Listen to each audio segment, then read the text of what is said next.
All right, so continuing our NBA playoff coverage, hey, we're gonna cover the other semifinals, conference finals with the Miami Heat, the number one seed Miami Heat against the number four seed, I think, Philadelphia 76ers. Let me go ahead and break the news in this one if you didn't know. The 76ers are without their best player, Joel Embiid. The news broke right after our last show that he was out indefinitely. I think I read a report that says right now he's out for the first 3 games.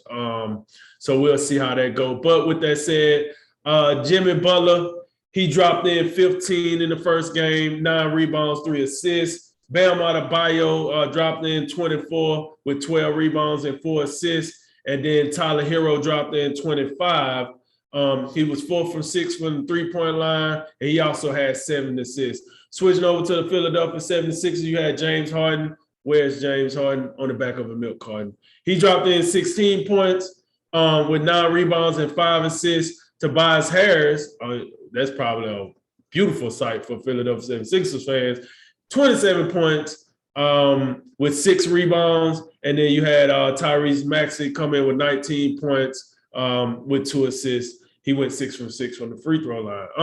So with that said, Jay, listen, we was missing a heavy hitter in this game, but hey, injuries is part of the game. So where you see this series going from here?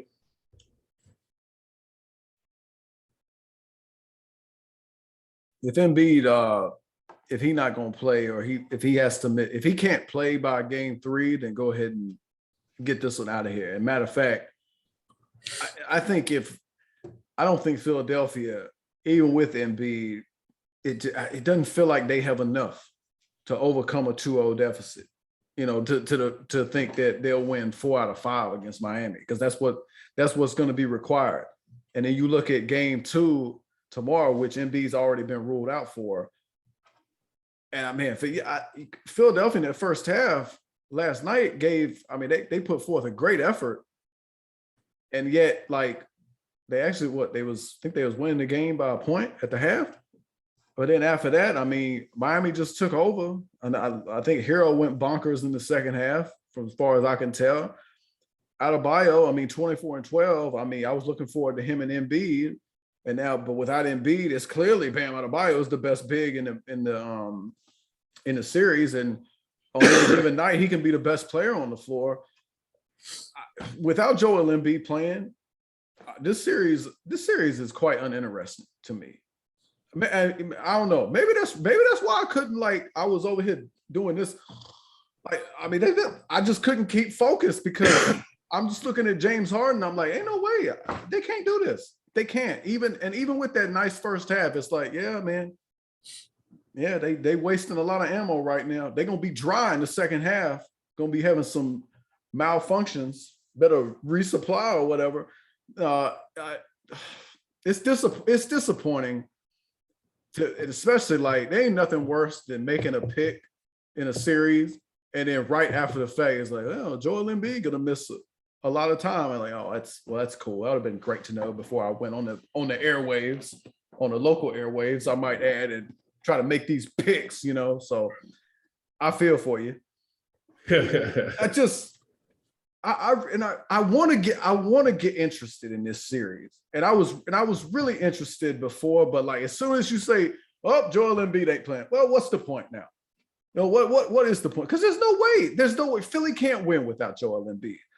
Because James Harden is not the dude he once was. I mean, I still think with Embiid, what they do in the 2-man game is really, really dangerous. But Harden can't carry you in a series with scoring the ball. And the thing about, like, what the NBA's done with some of these rule modifications, you know, with some of the things that they've done, and of course, the thing about when the playoffs, the referees are more apt to swallow their whistles, so you can't dominate from the free throw line. I think that always plays in for right now, and I think that hurts him. Here's my thing about the rules. I think that's a cop out for James Harden. When I watch him play now, I think people are like, oh, they changed the rules, so he's not as elite as he was. I don't even think that's it. When I watch him play, he can't even hold on to the ball. Like he don't do anything at an elite level like he used to. His handles are not at elite level. Even when he drives, he does this a lot. Like he fumbles the ball, and as soon as a player make contact with him, the ball rolls off his chest, and it's not even like the whole how he used to wrap the arm up under him and get to the free throw line. It's not even that. It's just the fact that he don't even do the first step elite anymore. It's just kind of he just shoot the ball, the form all crazy. He gets to the free throw line. He looks decent at the free throw line. But when I watch him play in game one, I'm like, it's not about the rule change anymore. I think it's just about he just don't he cannot play at the level that he once did. He, dare I say, looked a little washed. He looks like washed. He's not that old, but I mean, I don't know, man. From what we know of him in Houston, this is not the same guy. I'm sorry, I just want to throw that in there. No. And by the way, for the rules, like I don't think that's the primary reason for what appears to be his demise. I just think it's another extenuating factor. I think the primary reason for his struggles is because he's, like you say, he's just simply not the same guy. And I mean, I don't know, maybe it plays into some of the things you talk about from time to time. Like, I mean, they is in Miami. I mean, are you out? Could you be out there enjoying the extracurricular a little bit too much? Because, I mean, it's not like that's something we haven't seen. So, I mean, that kind of thing gets questioned from different guys from time to time. But I really just, I think Philadelphia with Embiid and James Harden acting in the full facilitator role and doing that, I think that could, you'd have a much better chance. But if you got to rely on Harden to be the full-on prototypical number one dude, it ain't happening. It is not happening, and especially not against Miami, who another elite defensive team in this league. And I mean, look, you really want to know the truth about if Philadelphia want to win game two, Maxey got to get 40. That's what it got to be. It's got to be Maxey, because don't tell me it's going to be Tobias Harris. I know Tobias Harris about to have the best series of his career, and it ain't going to make a damn bit of difference. That's how sad it is. But I noticed 27 points, 11 for 18. That was good. That was good. But it's gonna be for naught. Go ahead. I'm done. Hey man, listen. Go back to sleep. Listen, and then let me go ahead and say that in full confidence and full transparency, I had took Philly in the last show. I said Philly in 6. That was before I knew Embiid wasn't going to play. I think I am justified in a reprieve if the best player for that team does not play for whatever reason. So with that said, I'm looking at, listen, I don't have the confidence that James Harden going to be able to get it done as a one. To your point, Tobias Harris played a game of a lifetime and they still got smoked. So, Maxey, here's the thing, right? When you lose your number one, and everybody else starts shifting, it's like, can you handle the shift? Let's go back to Milwaukee for instance. They lost their number 2. They didn't lose their 1, but they lost their 2. But everybody behind Giannis had to shift what they do. Giannis still the number 1, so he's still going to do what he do. But Drew Holiday had to change some things, so on and so forth. Bob Portis, all these guys, I think Javon Carter, but like either way, like those guys had some of those role players, like you're not necessarily asking them to do a whole lot more, but they have to play, they have to occupy minutes more. Yeah, I got what you're saying. Right. They time matter, right? So when you look at Philly, you're like, yeah, who gonna fill this? DeAndre Jordan. So what? True.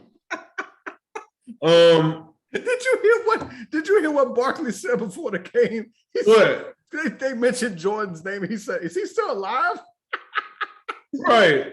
Like when they said DeAndre Jordan was starting, I was like, "Oh man, that dude couldn't even find time with the Lakers, and it was terrible." Like we talk. Then you got guys like What's his name? George Niang come in here. He already a liability on defense. All for 7, all And for then 7 in this you game. can't make shots either. You're like Danny Green doing Danny Green things. You got Maxey out here. He trying to figure out Shake Milton. Like I don't know what's going on here. You got Matisse Thybulle. This dude, he damn near unplayable at this point. And he gonna make an all defensive team, and he unplayable. Like he came out, I couldn't believe this. He came on the court for like a play or two, and then they replaced him with DeAndre Jordan. I said, what? Doc, what are we doing, Doc? But I can't be mad. I'm looking at what he's like, yo, this is what I got. Like, and then, I mean, to his credit, they played the one guy, Reed. I thought he was okay. They played him. I thought he was some quality minutes, but as you seen as the game went along, that ain't gonna work against Bam. Like, what we doing here? Like, that's not gonna cut it. So listen, I'm in true transparency. I jacked up. I didn't know Embiid was not gonna play. And I'm gonna have to go ahead and switch this back and go and join the dark side like my partner over there. And I'm going with Miami on this one because it's just no way. They got their players, they got their leader. I mean, hell, Jimmy Butler out here shooting threes. He started hitting threes. You go ahead and close the book. You close the book on that one. Because you already know what the inside presence is looking like with PJ Tucker and Bam Adebayo, which let me tell you something about PJ Tucker, man. This dude to me, he has a championship pedigree. When they use that phrase, you got to think about PJ Tucker. Think about PJ Tucker, and they brought this up during the broadcast when he was at Houston using that pedigree. Then he went to Milwaukee and won with that pedigree. Now look at what he's doing with Miami. That dude is some championship pedigree, and he's that dude. When he's on the free market, let me get him. I want me some PJ Tucker. What do you want? So to your credit, Jay, you call this. I'm with you on this. If Joel Embiid don't come back to game 3, it's probably a sweep of Rooski. They probably need him in game 2. Like this might be a sweep because it's very hard for me to see them muster up enough offense to stay on par with Miami. On top of that, I'm just not sold on James Harden no more. I don't know what didn't happen. He's not James Harden anymore. And there's no way in hell I'm gonna put my faith in Tobias Harris and Tyrese Maxey carrying them to the finish line. Just can't do it.